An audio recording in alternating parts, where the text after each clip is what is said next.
everybody. We're back. My next guest is a comedian and an actor who can currently be seen in the film Timeline. Please welcome a very funny guy, Billy Connolly.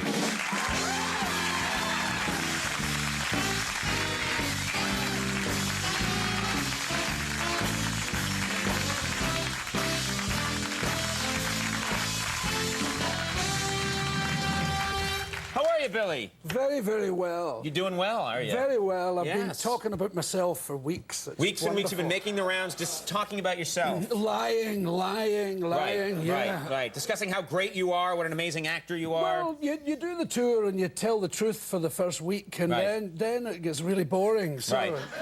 so you tell them your mother was Chinese, played the accordion, and all that. That was my first question. I hear your mother's Chinese. Chinese, Yeah, accordion incredible. player, Incredible. yeah. You know, people don't realize when you're promoting a movie or something that you have to go out and talk to 60,000 people about it over and over Well, and at over one again. point, for 3 days, we were in an hotel, and the journalist changed every 4 minutes. Mm-hmm.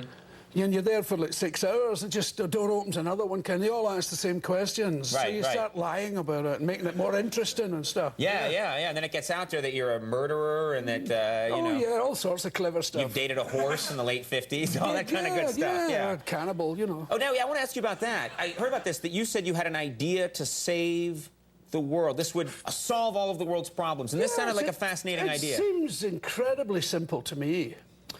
The people were saying there's not enough food and too many people.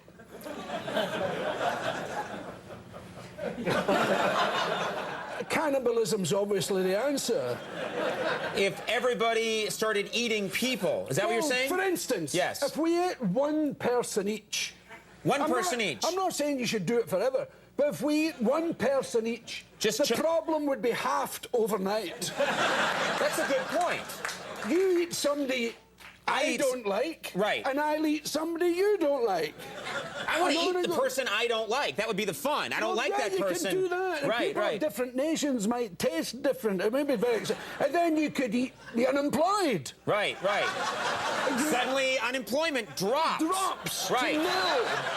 Population problem drops. Eat prisoners, no problem. There you go. This is a good idea. Eat the homeless. Right. I like it. This is a fantastic idea. Don't try and distance yourself from this discussion, Zach Braff. By the fact that you're here, it says that you endorse this idea. Yes. And so does NBC. NBC's behind this idea. Yes. Nobody can.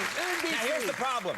You're saying everybody should eat one person. What if some people, it's like potato chips, they can't just eat one? I bet you can't eat just one. Right. So they'll take you to an Asian country where there's plenty of people to go around. And you just go like, oh, shut up! A lot of people over there. Yeah. I like how... There and bite your face. I like how when people... Shut up, you tasty little morsel. Yeah. This guy will come up there and eat you. Yeah. I love that when people feel that something isn't quite politically correct, your response is, shut up!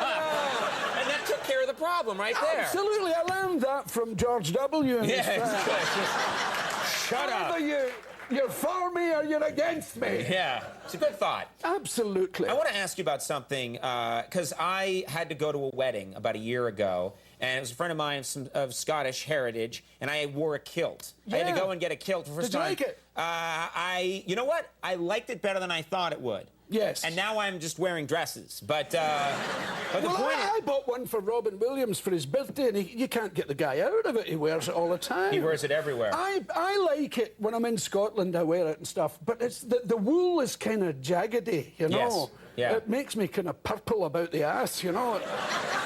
Maybe Raymond could help you. And the sporran, the purse you wear at the front, where you get stuff in it because it's got no pockets.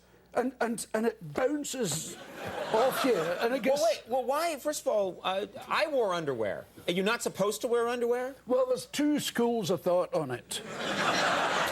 Yeah, I guess that would be there would be only two schools when you think about it. Most people do. I do. But traditionally, Scots men fought naked. And so the kilt was a big thing then. The modern kilt is a small military one, but the kilt was a big thing. It was a sleeping bag, it was a bag, a hood, It was everything. Right. And it was too heavy to fight in, so they just stepped out of it and fought naked, you know. They fought. Why did people want to fight naked? I would think that would be, I mean, things would be swinging around. I don't think that would be a bad idea to fight naked. Well, nobody wanted to fight naked, but also nobody wanted to fight with them. Right. When they ran down naked. Yeah, I don't want to go fighting a naked guy. Yeah, because they used to dye themselves kind of bluey purple, and they'd red hair, long hair like mine, that sticky out stuff. And they would run. That's why the Romans ran away. Nowhere else in history the Romans. And that's why they built the wall between England, to keep us away. Yeah. Because we were going to eat them, you see. To be eaten by a blue naked man. Yeah. I want to ask you about this. You play the banjo. I do. And you actually were pretty serious about the banjo before you got into comedy, is that right? I was a banjo player first. I wanted to be a comedian, but I didn't know how you do that. Right. There was no comedy clubs, and I was too weird for, like, theatre, you know, like vaudeville kind of thing. There was no nightclubs in Scotland, you know. Right. Because some places in Scotland there's no night. Right. You know, it's just That's daylight, true, 24 hours a day. But I became a folky Appalachian banjo player, bluegrass, old-timey stuff in it. I've got a wee banjo here. Oh, there you go, right there. Yeah. And did it help you with with the ladies? No, well, it's just banjo is so weird, you know. You never hear. Do you see that chick over there? She's shagging the banjo player.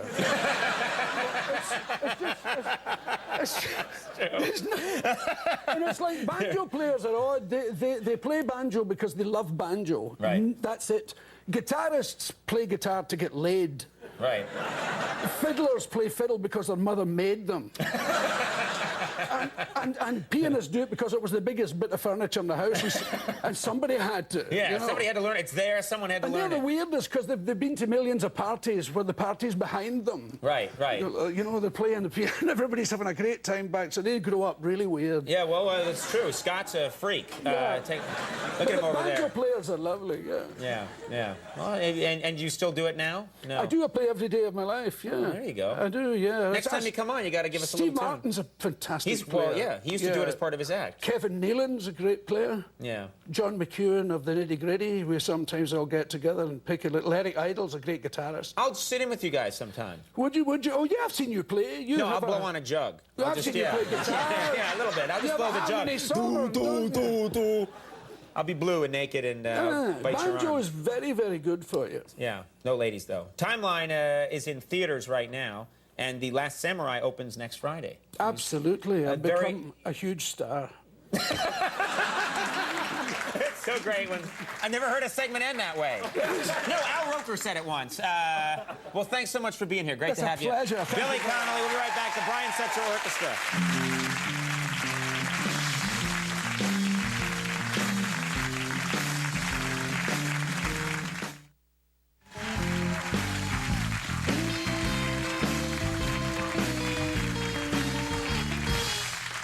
Everybody, we're back on Friday. My next guests kick off their Christmas extravaganza tour in Washington, D.C. And next Wednesday, you can catch them on Christmas in Rockefeller Center right here on NBC. Here with a song from Boogie Woogie Christmas is one of our all-time favorites, the Brian Setzer Orchestra.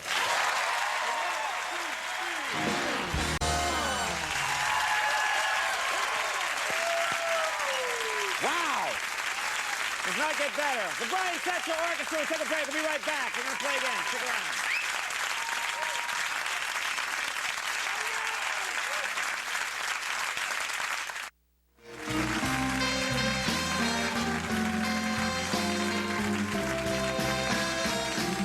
All right, everybody. I do want to thank my guests. Big thank to Billy Connolly for solving all of the world's problems. How many guests do that?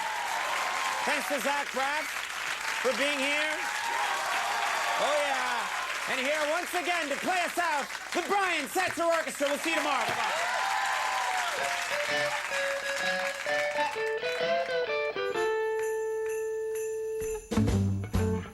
Jingle bell, jingle bell, jingle bell rock. Jingle bell swing and jingle bell swing. Blowing and blowing and bushels of fun. Now the jingle bell has begun. Jingle bell, jingle bell, jingle bell rock. Jingle bell chimes and